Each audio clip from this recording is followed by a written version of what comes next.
Helen Nesterenko from Written.com, and I'm joined today by Pat Flynn, owner of the Smart Passive Income blog. Pat, how are you doing today? I'm doing excellent. Thank you for having me. I appreciate it. Pat makes his living off of passive income he makes online. In November 2012, he made $47,000. Pat, how did you manage to do that? Can you share with us your story? Yeah, absolutely. It's an interesting story. You know, it all actually started after I graduated college, and I actually had a degree in architecture, and I got an amazing job in the architecture industry, loved it. And then in 2008, I was actually laid off, and it was kind of a waking moment for me. I didn't know what I was going to do. I thought I was going to do architecture for the rest of my life. Luckily, actually, when I was still working in architecture, I had created a blog to help people pass, or to help myself pass an exam in the architecture industry. It's called the LEED exam. It's about green buildings and, you know, environmentally friendly buildings and things like that. So I created the site to help myself pass because I found that it was the best way for me to study instead of like writing notes, and my handwriting's really bad. I just posted my notes online on a blog, and it allowed me to share my notes with a couple of my coworkers, and that's it. I passed the test, everything was good. I just let the site sit there. And then when I was laid off, I was like, what am I going to do? And I got inspired by a lot of people who were doing really good things online. And I think, you know, I learned that if you had a website and you had traffic coming to it, maybe you could potentially make money from it. I actually tried to get another job in the architecture industry, and I couldn't. Nobody was hiring anybody who was designing buildings at that point. So I took my blog and I was like, okay, well, maybe there's something I could do with this. Obviously, a couple of my coworkers were interested in it. Maybe I can share it with the world. So the first thing I did was I put a little tool on the site to help me keep track of how many people were coming to it, like an analytical tool. The next day, I saw that thousands, like 5,000 to 6,000 people already were visiting my site every single day to help them pass the exam. I had no idea how it happened or why, but it was because I had posted all that stuff online and Google found it, and then people shared it. You know, people were sharing it on forums, and I had no idea that that was happening. And then, just to make a long story short, I ended up turning that site into a business, creating an ebook study guide for that site. First month I sold that book was October of 2008.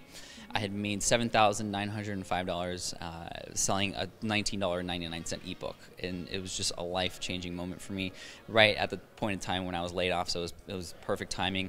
Then I introduced an audio guide to go along with it. My income skyrocketed up to $30,000 a month, and it was incredible. I could not believe it. And that's when I started the Smart Passive Income blog, is when, you know, where most people know me from, because I wanted to share everything that was all this amazing stuff that I had figured out that I had no idea existed. You know, it really took my layoff to kind of open my eyes about what was really possible. And I don't want other people to have to go through stuff like that to understand what's available to them. I wanted to show what was possible. So on my site now, I share tips about I share exactly how I created that business and new businesses that I've created. And just last month, actually November 2012, like you said, I had earned $47,000 through many different businesses that I have, including the Smart Passive Income blog, mainly through affiliate marketing. You know, I don't sell anything on the Smart Passive Income blog. I just share information for free, and through affiliate links, you know, people want to pay me back by you know, sending over some commission as a thank you, which is great.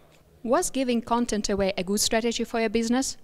Absolutely. You know, most content, like, if anyone wants to find out how to do something these days, you can probably do a Google search for it and find it for free. You know, and if you were to provide that information in a really well organized manner on your site for free as well, I mean, that people are going to go to you and think of you as the expert.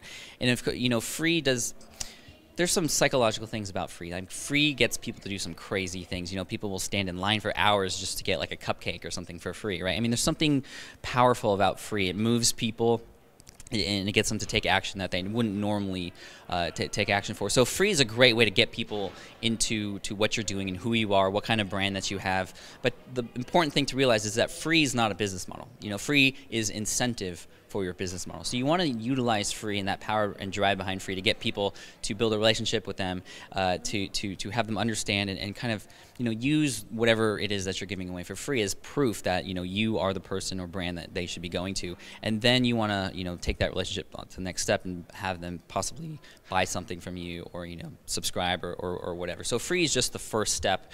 You know, by enabling stuff for free on your site, you can get so many more people coming your way. Now, there is something to worry about with free.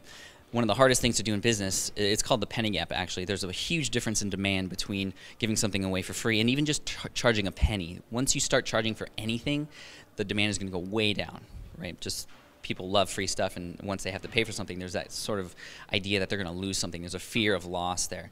And so, what's cool is like on the internet and as bloggers, people who can build relationships as opposed to someone just giving away a cupcake, right? We can build relationships with people and close that penny gap to increase the number of people who convert from free to paid. Once you eat the cupcake, it's gone and it doesn't do anything. But whatever you give away for free, especially online, it can be reproduced, it can be shared, it can be exposed to many more people over and over again without you actually having to do much more work. What content is best to give away? I feel whatever it is that your audience needs to get them to their goal, whatever that may be. For example, one of the best things I gave away for free on my site was an entire series of posts on how to build a website from scratch, from start to finish, all the way from what keywords to pick or what industry to get into. I revealed everything for free, and that's stuff that normally people would feel like they would have to pay for. But it's all free. It spread virally. People were really interested in it and wanted to know how I was going to do. And over time, actually, within 3 months, I got to #1 in Google, and the site started making a couple $1,000s a month. And that's just major proof for what I do. And actually, even though I gave all that information for free, which is how to build a website from scratch, stuff that they want, that's the point, they still wanted more. So people were asking me, they were willing to pay for coaching. They were like, you got to come out with a course and I will pay you for it, and I could just make higher quality stuff than what I had already shared for free on the site. So really, it's hard to pinpoint exactly what it is. It depends on what your niche is and who your audience is. And I think the first step is actually just understanding the needs of your audience and what is it that they want? What is your goal? And whatever that is, just give it to them. Why does giving away content for free work so well in the online business?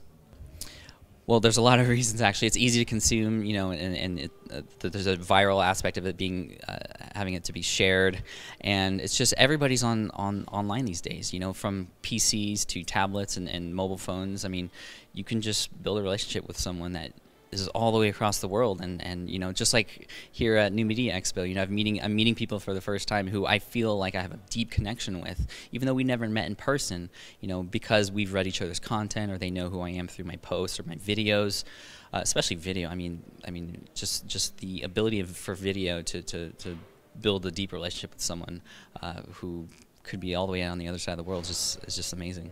What are your future plans? Do you have some interesting projects you are planning to experiment with? I'm always planning new experiments. Right now I'm actually writing a book that's actually been a lot more difficult than I had expected because I hadn't finished it before my daughter was born, and so I have no time anymore to write, but I'm still working towards that, and that's kind of my first kind of taste of using the Kindle market, because people are writing books on Kindle now and doing really, really well. That's another marketplace that you can go to even give something away for free, like a book, content that you give away for free on Amazon. Amazon has 300 million people on it. I mean, you can get in front of people who you'd have never gotten in front of before, and I just have way too many ideas. Like we could talk for an hour about every single thing I wanted to do. I mean, new businesses that I want to create. And one of the things I love to do on smartpassiveincome.com is just experiment with new businesses and just reveal everything, like I did with that one site I talked about, and just go over what worked, what didn't work, just so that other people can see and kind of have a head start. And I sort of feel like I'm a crash test dummy in that sense. Pat, thank you for joining us today. It was a very insightful interview, and thank you for watching us at written.com.